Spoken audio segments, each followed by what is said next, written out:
ദൈവത്തിൻ്റെ അതിപരിശുദ്ധമായ നാമം വാഴ്ത്തപ്പെടുമാറാകട്ടെ. ഇന്നത്തെ ബൈബിൾ വായനാ ഭാഗം യോഹന്നാന്റെ സുവിശേഷം 6-ാം അധ്യായം 68-ാം വാക്യം.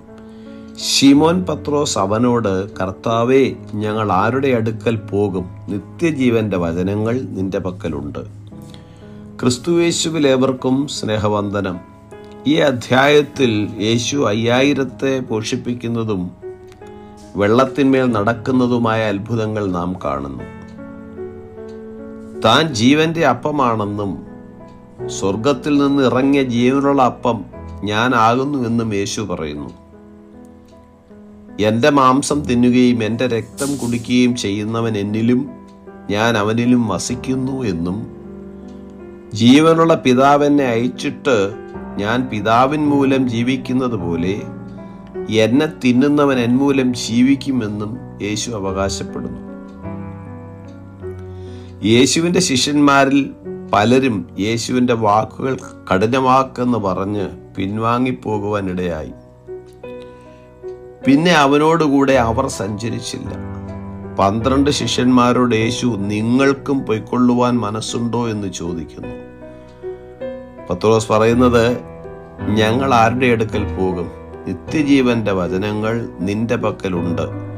നീ ദൈവത്തിൻ്റെ പരിശുദ്ധനെന്ന് ഞങ്ങൾ വിശ്വസിച്ചും അറിഞ്ഞുമിരിക്കുന്നു.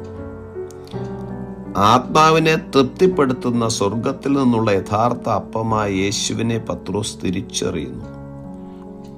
ഇന്ന് അനേകർ ഭൗതിക അപ്പം തേടിയും രോഗസൗഖ്യം തേടിയും സാമ്പത്തിക വിടുതലുകൾക്ക് വേണ്ടിയും യേശുവിനെ അന്വേഷിക്കുന്നു. ഇതൊക്കെയും യേശുവിന് നൽകുവാൻ കഴിയുമെന്നുള്ള കാര്യം സത്യമാണ്. എന്നിരുന്നാലും അത്ഭുതങ്ങൾക്കപ്പുറം യേശു ദൈവത്തിനാണെന്ന വലിയ സത്യത്തിലേക്ക് എത്തപ്പെടുവാൻ പലർക്കും കഴിയുന്നില്ല. യേശു പഠിപ്പിച്ച സത്യം ചിലരെ യേശുവിൽ നിന്ന് അകറ്റിയേക്കാമെങ്കിലും യേശു സത്യം പ്രഖ്യാപിക്കുക തന്നെ ചെയ്തു. പത്രോസിൻ്റെ യേശുവിനോടുള്ള മറുപടി കർത്താവിലുള്ള തൻ്റെ വിശ്വാസത്തെയും അവൻ്റെ അനുയായിയായി പിൻപറ്റുവാനുള്ള തൻ്റെ ആഗ്രഹത്തെയും പ്രകടിപ്പിക്കുന്നു. യേശു ദൈവപുത്രനായ ക്രിസ്തുവാണ്. നിത്യജീവന്റെ വചനങ്ങൾ യേശുവിൻ്റെ പക്കലുണ്ട്. ഈ സത്യം മനസ്സിലാക്കുന്ന ആർക്കും യേശുവിനെ വിട്ടുപോകുവാൻ കഴിയുകയില്ല. ഈ വചനങ്ങളാൽ ദൈവം നമ്മെ ഏവരെയും അനുഗ്രഹിക്കുമാറാകട്ടെ. God bless us.